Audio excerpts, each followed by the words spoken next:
Welcome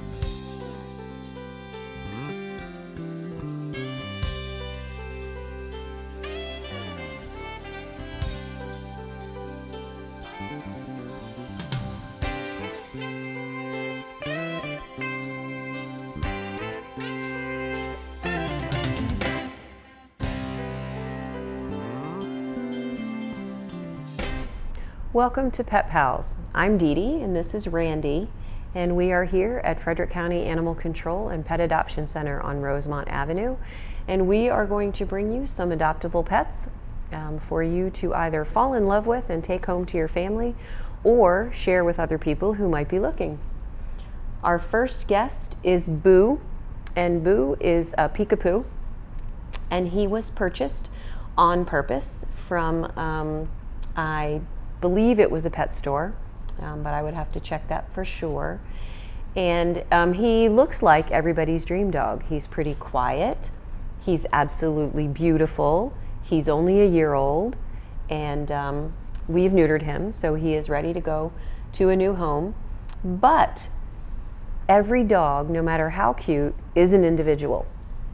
And here are Boo's issues.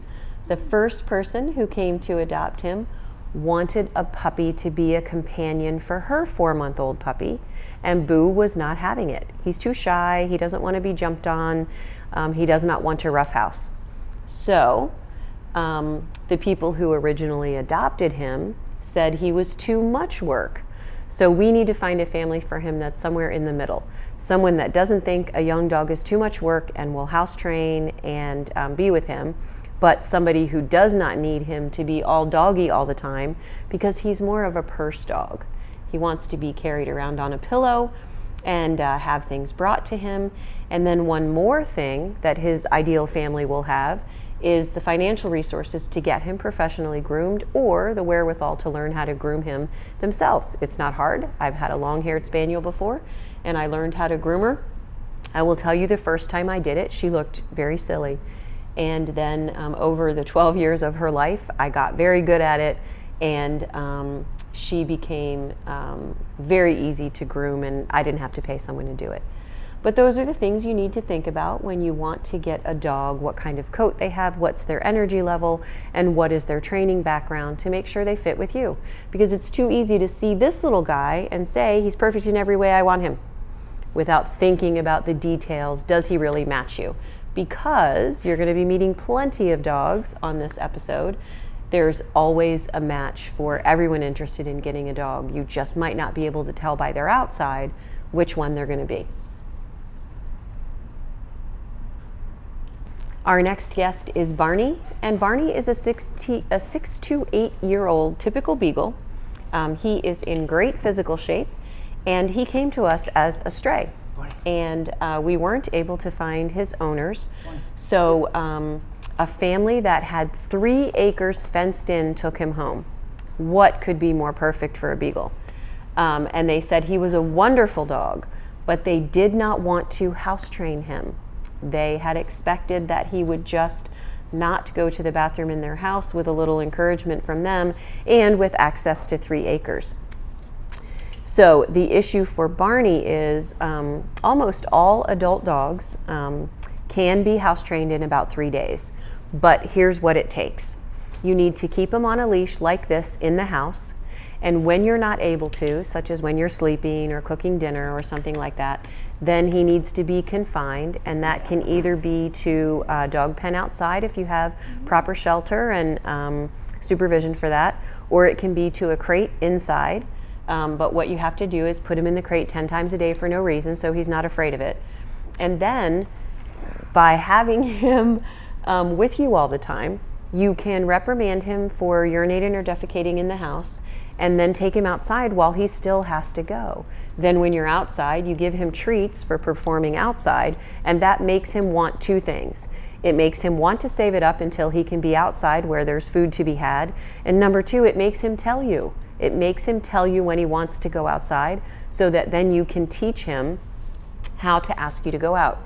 I have house trained scores of dogs, as you might imagine, and it is very straightforward, and I will help you do it. The people who adopted him thought that it wouldn't be necessary to do the 3-day boot camp, and they had him for about 2 months. And the problem is, if you don't do the leash boot camp, then if you yell at him for urinating in the house, he will learn to hide it from you. That just makes sense. There's no way he knows that you want him to go to the bathroom outside. He obviously knows you don't want him to go in front of you. So he gets sneaky. So it's not going to be hard to house train him. It's just going to take somebody who has either done it before or who can follow specific instructions. They're not complicated, but it does tend to feel to us at the shelter like it's so simple. So please don't be worried about asking us questions about it, because to us it's just second nature. So Barney is known to us for the last 3 months, so we know a lot about him. He likes being here, and as you can see, he likes Randy. So I think he's going to make someone a great pet. Just it's going to have to be house trained. Now, the things that you can't teach a dog are to like people, enjoy handling, handle a leash, and that he comes with. So what a nice little beagle, and hopefully we will find someone dedicated to teach him that one last thing he needs to know to be the perfect pet. Our next guest is Matilda, and she is a Tibetan Mastiff mix, a beautiful girl. She has everything you would want in a dog: gentle, walks on a leash, is used to a family. She is low energy and quiet and polite. She's even a little bit shy. We had a little bit of trouble getting her to eat here because one of the things about Mastiffs that is very special is that they get very bonded to their owner, very bonded to their family. So of course at first she missed them very much, and they absolutely did not want to give her up. They were in a situation that they did not have any choice, and I would very much like to be able to tell them that Matilda found another chance and a place to be. She is a lovely, lovely girl, and one of the things that we would be looking for someone to take her, very special person, because she's an older girl. She's about 10, so that means that someone would only have her for a few years, and those few years would be spent, you know, sitting by the fire, helping you read a book, taking gentle walks around the neighborhood. She would be such an easy dog to take into your home because she already knows everything. And you also wouldn't have to make a 15-year commitment, which is required when you get a puppy.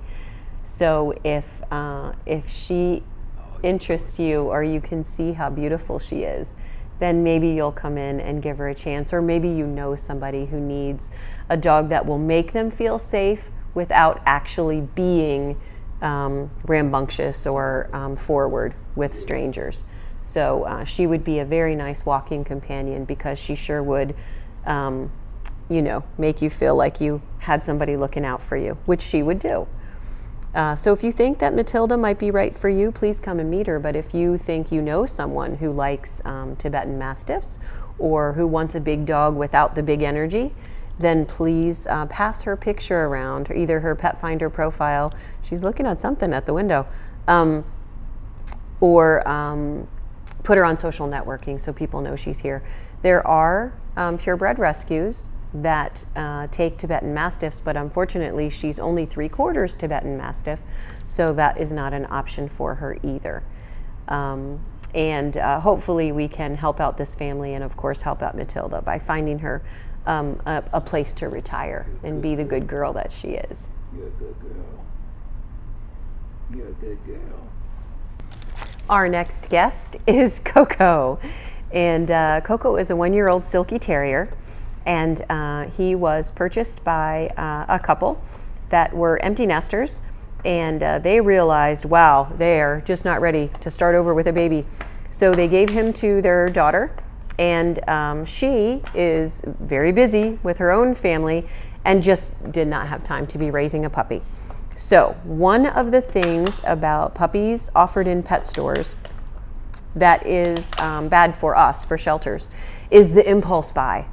There is just nothing cuter than a puppy in a store window, and it makes you want one. And so what happened to him was exactly that they saw him, they fell in love. You can't stop yourself once you see that. They brought him home, realized he was too much, did the right thing, found somebody who could take him, but also unprepared, because puppies take constant attention.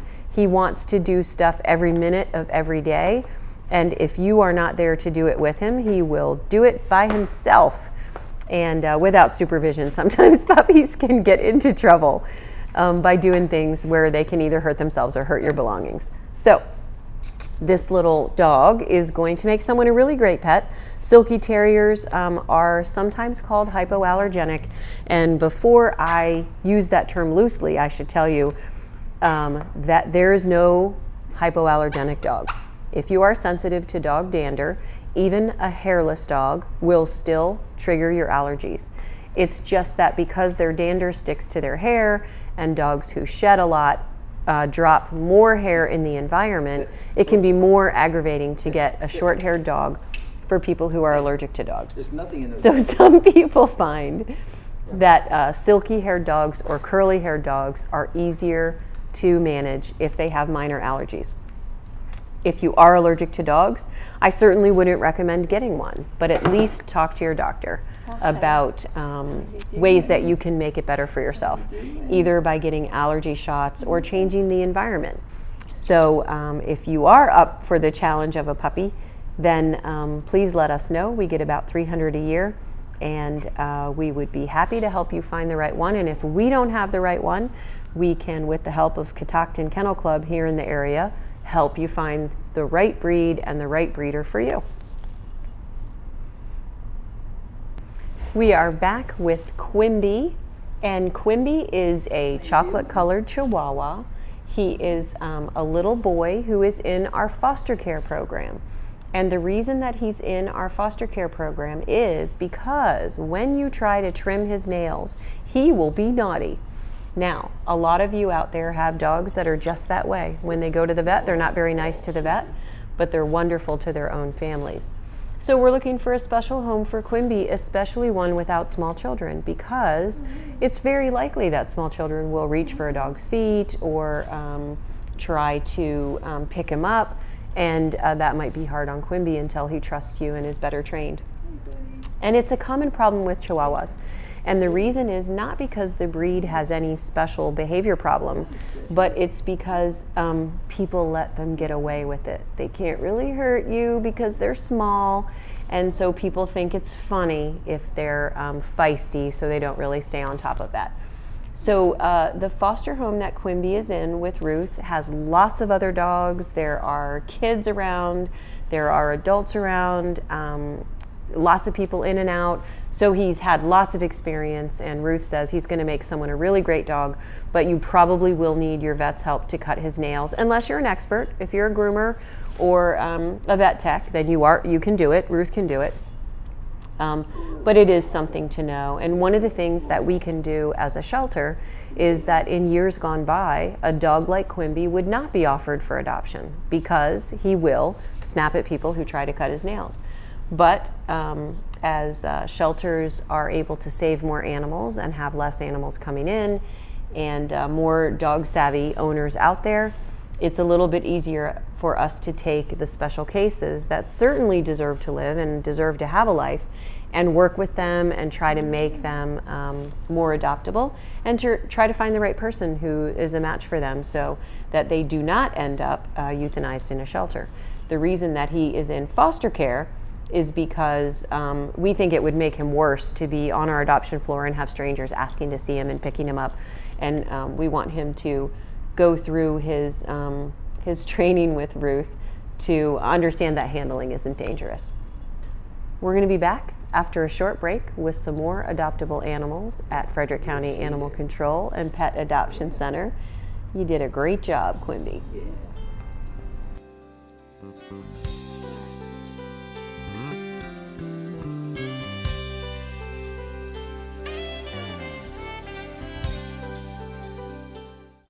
So I got this new family, and I don't know what it is about this one, but she can't seem to put down that toy. Oh, and she even talks to it. Who's she talking to? Her mom? She talks to her mom a lot.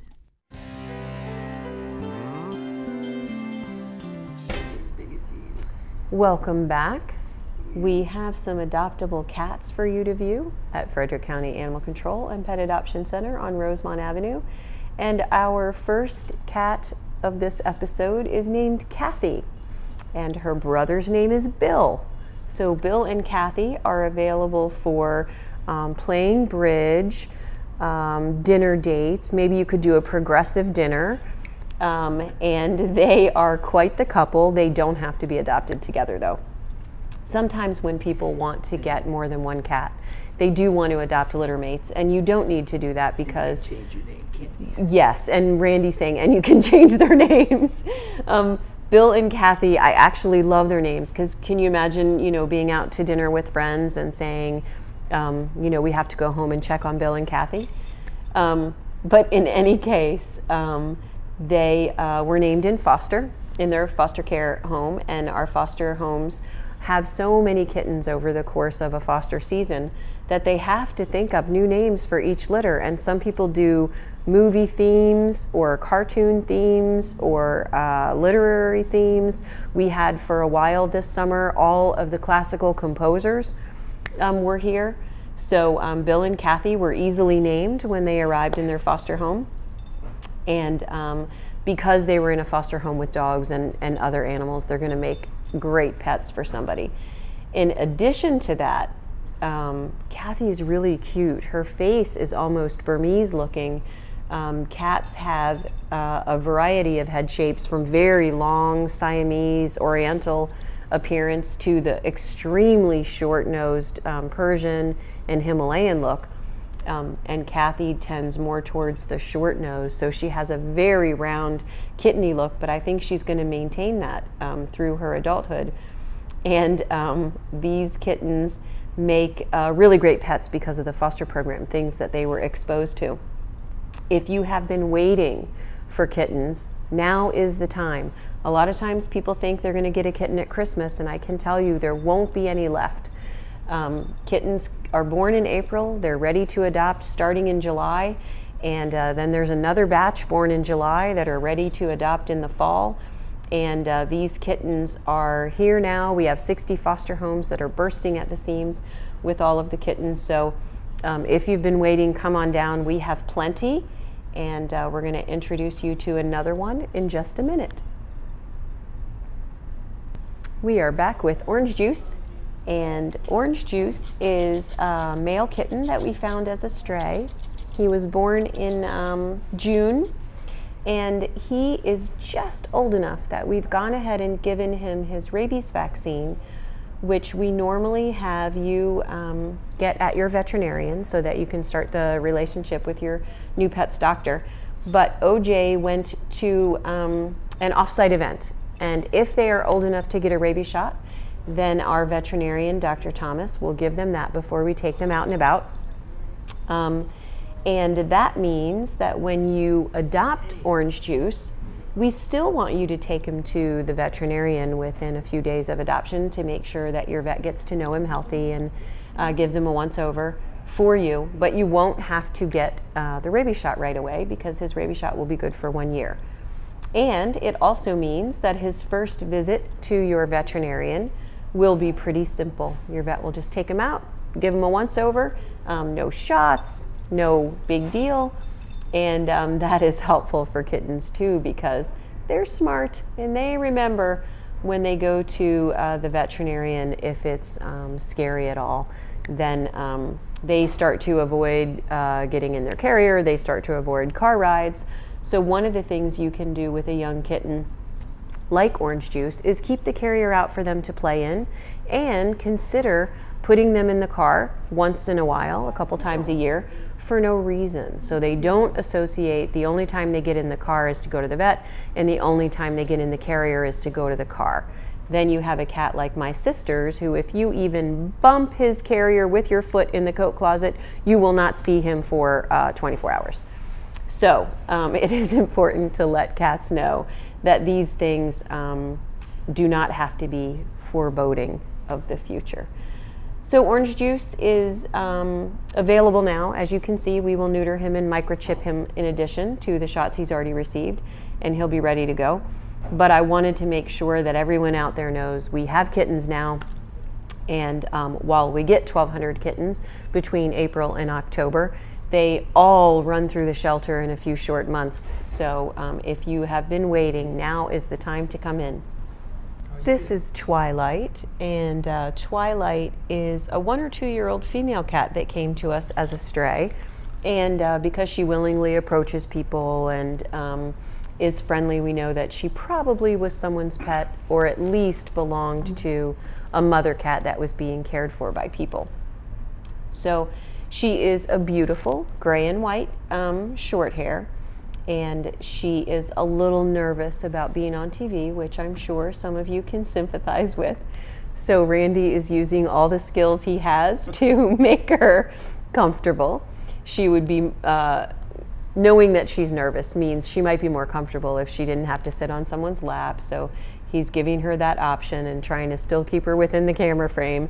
And one of the things, if anyone watched last week's episode where I did not have the assistance of Randy, one of the things about working with animals at the shelter is that we put their comfort first. We try very hard to make sure that we're communicating to them in every way we can, that they're safe, that, that they have choices.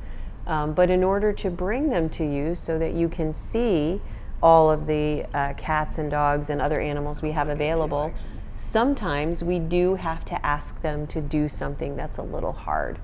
And so for Twilight, because she came to us as a stray and she likes people, confinement and strangers are more concerning to her than, say, you know, OJ and Kathy and Bill.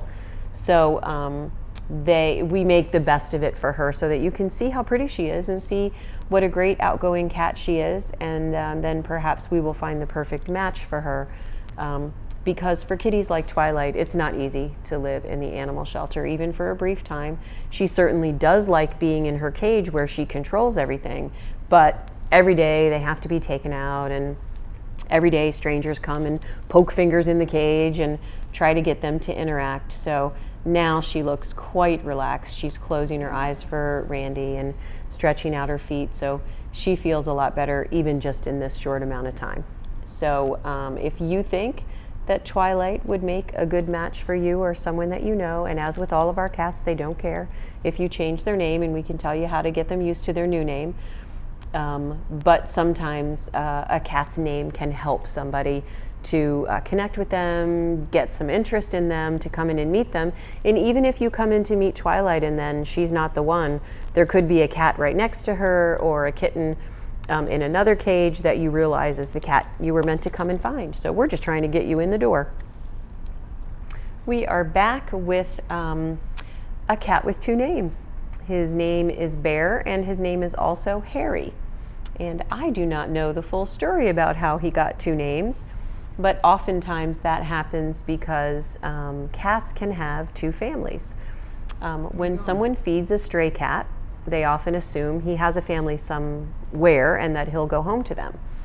And once they stay around for a while, then people decide, well, maybe we should adopt this cat, get him neutered and name him and put a collar on him. And I cannot tell you how many times when people decide to do so, they put a collar with a phone number on it and they get a phone call that says, why is your name on my cat? So if you have a cat that goes outside, please make sure you put ID on your cat, because if people start to feed a cat, he may stay there, not wander back home.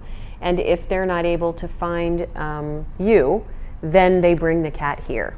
And if you don't know that your cat is in the shelter and come look for him, after 5 days, we offer them for adoption. So he'll end up in a new place with new people without ever being able to tell his story. If you are worried about putting a collar on a cat that goes outside, then you might want to consider using a breakaway collar. And then you also need to know, in Frederick County, you must confine your cat to your property. And if you let your cat outside, that is not going to be easy to do. So it is important for you to understand that usually if no one complains, that doesn't become a big problem. But if someone does complain, and they can find the cat and have the cat picked up by animal control, or they bring the cat to animal control, then it can surprise you to find your cat far, far away from home.